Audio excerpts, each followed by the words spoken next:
This week, it's all about countries saying enough is enough and making decisions on how their governments are run. From the wars in the Sahel to rodents changing the course in science and medicine.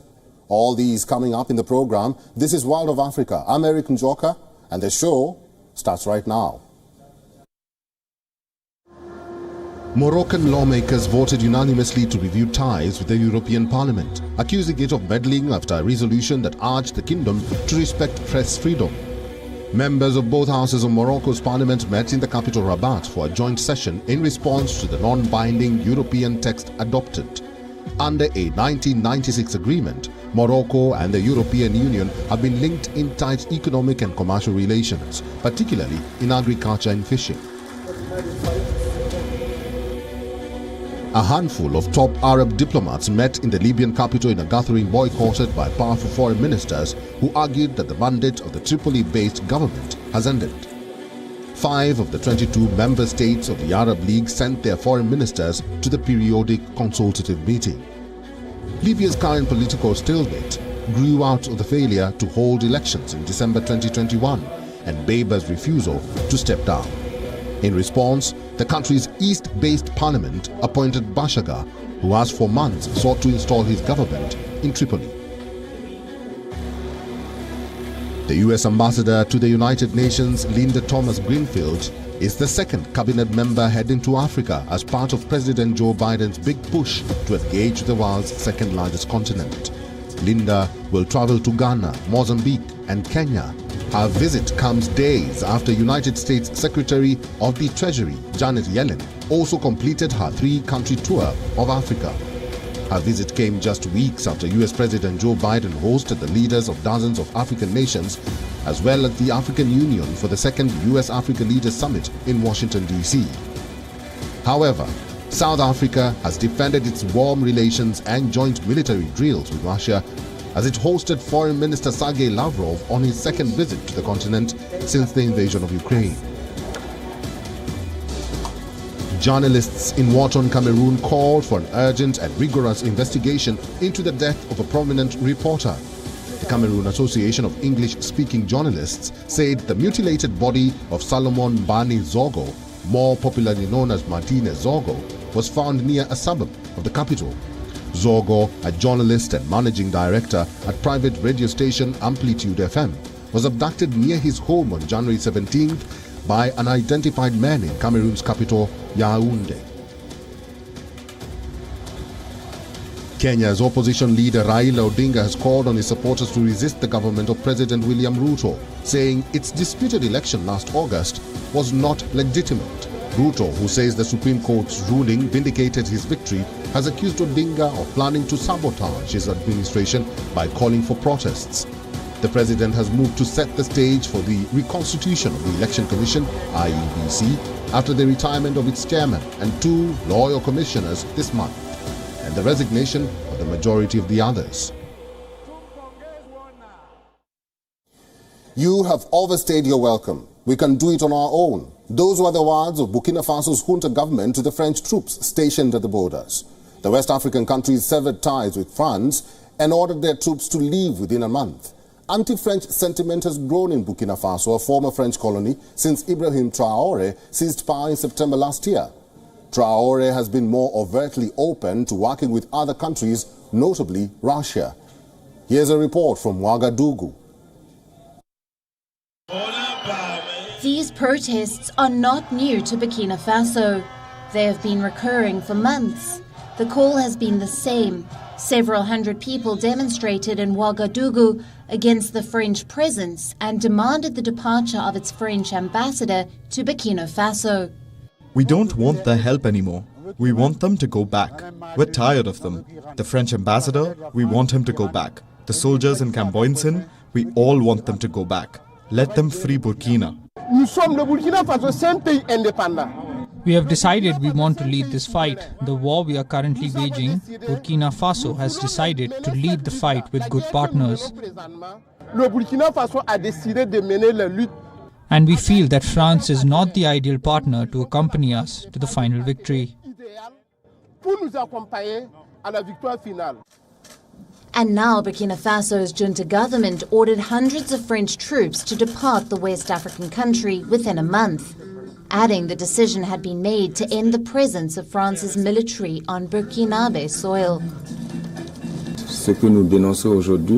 What we denounce today is the agreement that allows, of course, the French forces to be present in Burkina Faso. This is not about the end of diplomatic relations between Burkina Faso and France.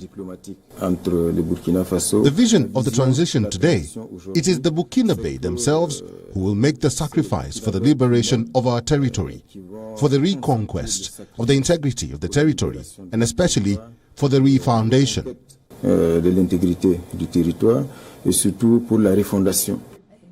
Days before the expulsion order, a French minister said her government would not stop supporting Burkina Faso in its fight against Islamist militants and wished to remain involved despite the growing anti-French sentiment and diplomatic tensions. We know the price that the Burkinabe armed forces and the civilian population have been paying for years in the face of groups that have decided to turn the country from haven to a war zone.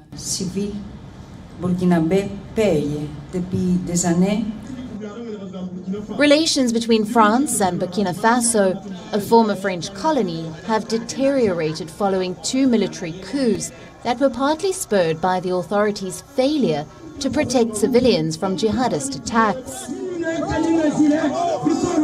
France has some 400 special forces based in Burkina Faso to help government forces battle a violent Islamist insurgency that has spread across the Central Sahel region from Mali over the past decade. Burkina Faso is facing another crisis, the unprecedented mass kidnapping. On January the 12th and 13th, armed men seized the women and their children while they were scouring the bush for fruit and leaves outside 2 villages in the Sahel region's Soum province. Security forces staged a rescue operation and found 27 adult women and 39 babies, children and young girls in the adjacent Centre North province. Burkina Faso is one of several countries in West Africa battling a rampant insurgency with links to Al-Qaeda and the Islamic State. Bureau Report, WION, World is One. Free to express yourselves, but do not take it for granted. Those are sentiments from Tanzanian President Samia Suluhu Hassan after she lifted a ban on political gathering. This is former President John Pombe Magufuli, who died at the height of his leadership in 2021. But in June 2016, Magufuli prohibited elected officials from holding rallies outside their constituencies. The former president argued that election season was over and rallies were a waste of time and creating a distraction. However, his successor, the current president and head of state, Samia Suluhu Hassan, tried to make amends with the opposition, even releasing the imprisoned Chadema leader Freeman Mbowe.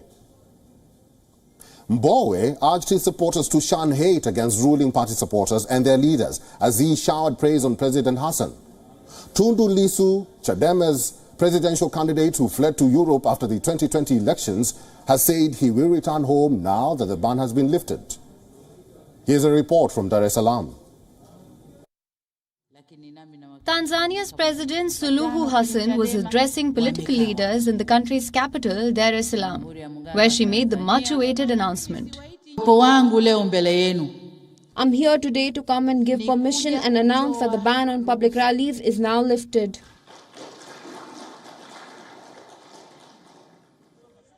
Soon after the ban was lifted, the affected politicians sprung into action. This is Mwanza, where residents were preparing to welcome back the chairman of Tanzania's opposition party, Chadema Freeman Mbowe. Mbowe, who spent 7 months in prison under President Hassan on terrorism charges, is still cautious. Zito Kabwe, another opposition leader, said the decision is a first step towards greater political reforms. The opposition hopes that Hassan, a ruling party stalwart herself and deputy president at the time of former President John Magufuli's sudden death, would turn the page on the autocratic-style rule of her predecessor. There was early optimism when Hassan, the country's first female president, reached out to rivals, reopened banned media outlets and reversed some of Magufuli's most controversial policies. Those hopes were dimmed with Mbowe's arrest in July 2021, and observers say more needs to be done to reform the country's battered reputation. And now, with the freedom bestowed on them, the opposition went all out and held its first huge rally after 6 years of bans. Despite thanking the president for lifting the ban, our country needs a new constitution. A new constitution is unavoidable.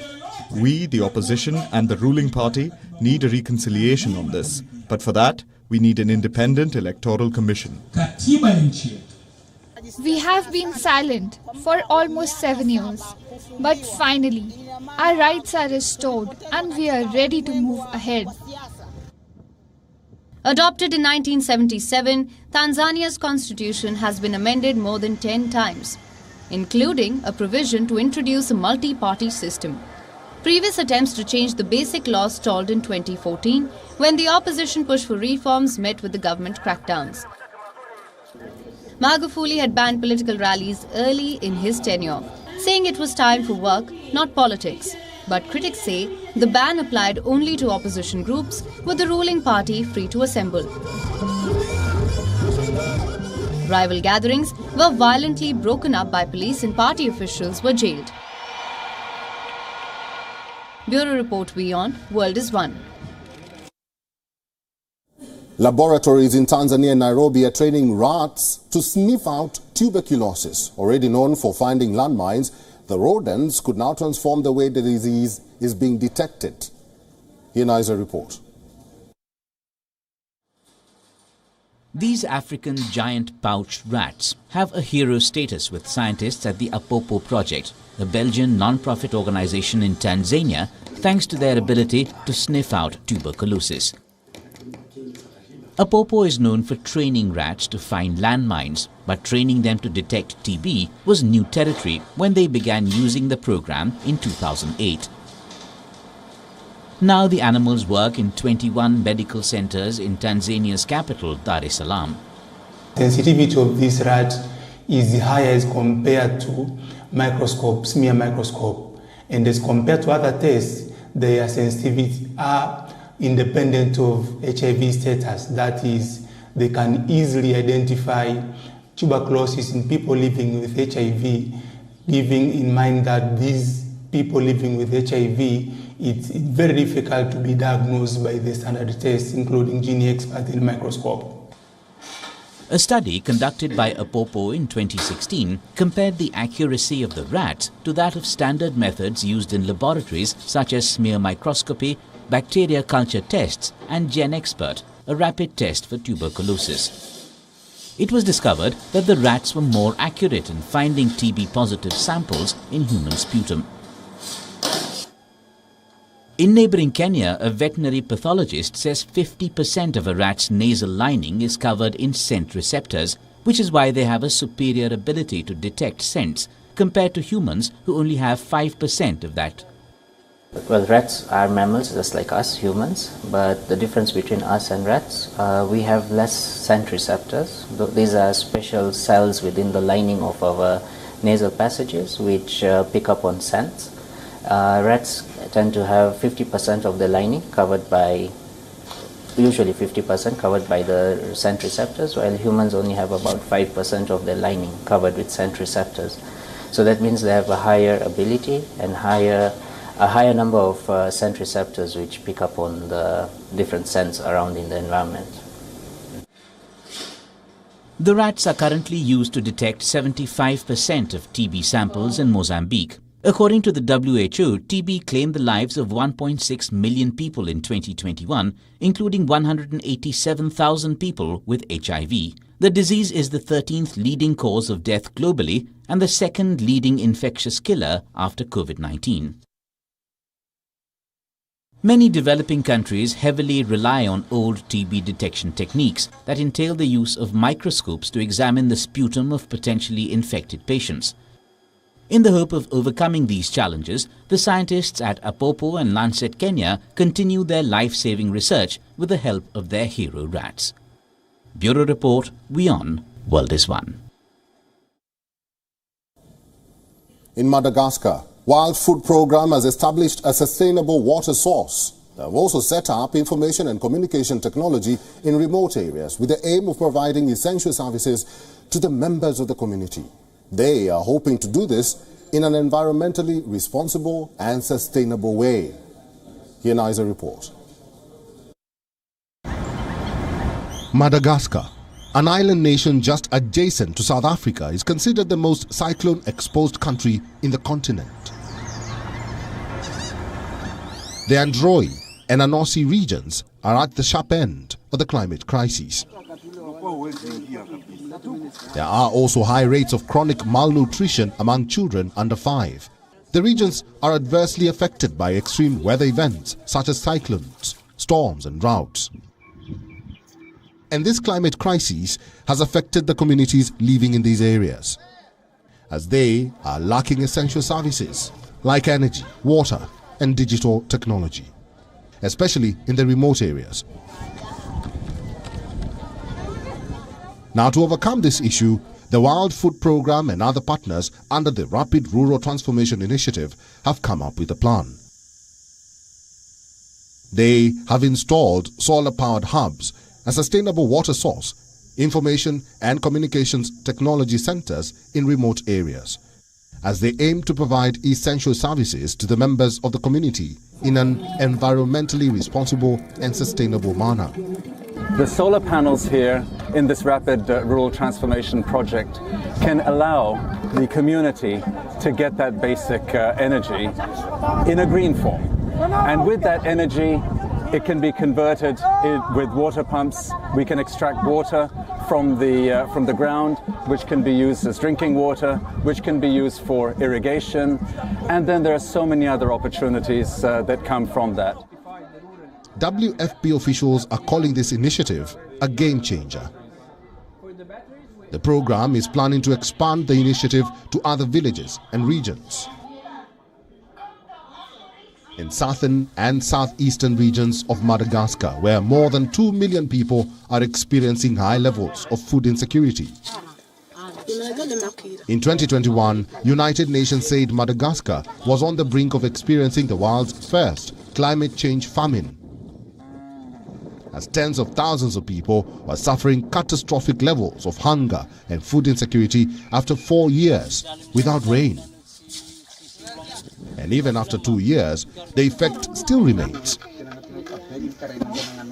However, initiatives like these tries to reduce the pain, but the deteriorating state of climate poses a constant threat to Madagascar and other island nations. Bureau Report, WION, World is One. A native ethnic group in South Africa, the Zulus, have commemorated the anniversary of the 1879 AngloZulu War. People wearing ceremonial animal hides and bone necklaces reenacted a battle which was one of the most humiliating defeats inflicted on the colonial troops in South Africa.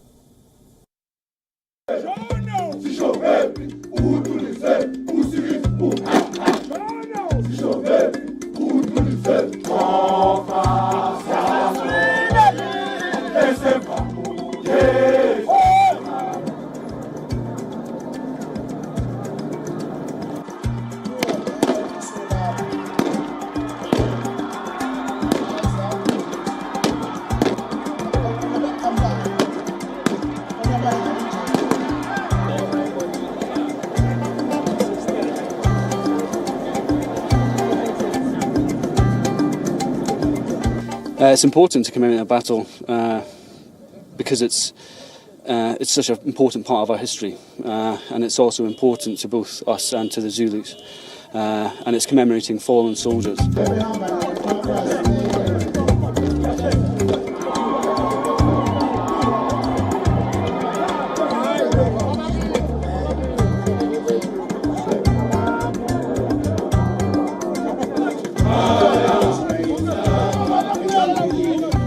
The number of people that we've met that are so knowledgeable is absolutely amazing. You hear stories that are getting lost to history, and we are trying just to keep it alive a little bit longer and hope somebody coming behind us is going to pick up the pieces and carry on.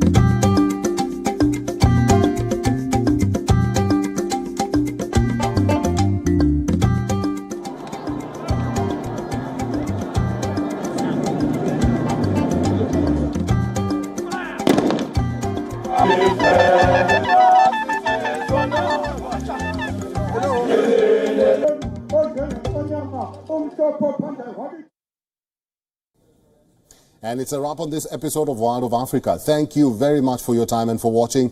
Find us on all our social media platforms and talk to us there. We always appreciate feedback. I'm Erik Njoka. I will see you on the next show.